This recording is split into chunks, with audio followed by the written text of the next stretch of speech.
Hi guys, this is Shayna from YumiYarns.com, and today I'm going to show you just a quick little tutorial on how to do a smocked stitch. So I'm working on the saltwater tide socks and had it upside down. There are a lot of needles in here right now, but we're only going to be working with these two. So you can see I've worked to where I'm going to put the smocked stitch, which is right here. This is a smocked stitch that covers 5 stitches, and in the middle here you'll see that one's a purl stitch. We're going to continue that purl stitch with the smocking. So a smocked stitch is simply a stitch where you wrap the working yarn around a bunch of the stitches before you actually work the stitches. So you can see the pattern we've got is knit, knit, purl, knit, knit. And you can tell that because we have V stitches and then the little purl bump in front there for that purl stitch. So what we're going to do I've worked up to the smock stitches and I've got my working yarn held to the back. Slide the 5 stitches that we're going to smock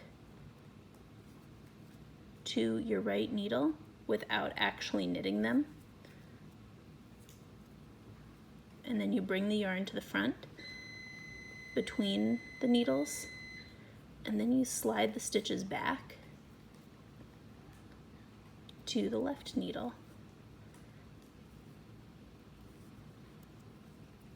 And since we've got purl stitches on either side, it's easy to tell where to stop without even counting. And then you kind of pull the yarn tight, bring it to the back side of the work between the needles again. You'll see it wrapped around the stitches there.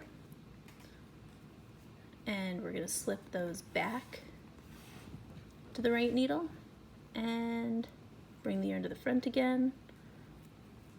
Slip stitches back to the left needle again. Bring the yarn to the back.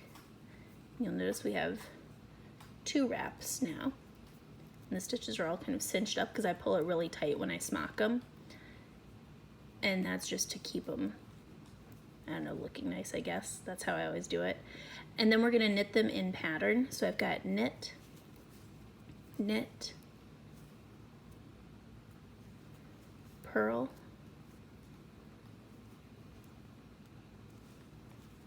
knit, knit. And I keep it tight, but you don't have to like strangle them. And now you're ready to do the rest of your stitches, but you have a cool little smocked stitch there. And if you don't like slipping them back and forth, you can just slide them all onto a cable needle, wrap the yarn around the cable needle and slide them all back on and work them. I don't like fussing with that, so I just do this and it works nice and slick, and you get pretty quick the more you do. So it's kind of fun. And you can do more or less than just the 5 stitches when you're making a smocked stitch. It's up to you and what your pattern says. You don't have to work in pattern either. You can just knit straight across too if you want. But yeah, so that is how you do a smocked stitch. I hope you guys have a great day and happy knitting. Bye!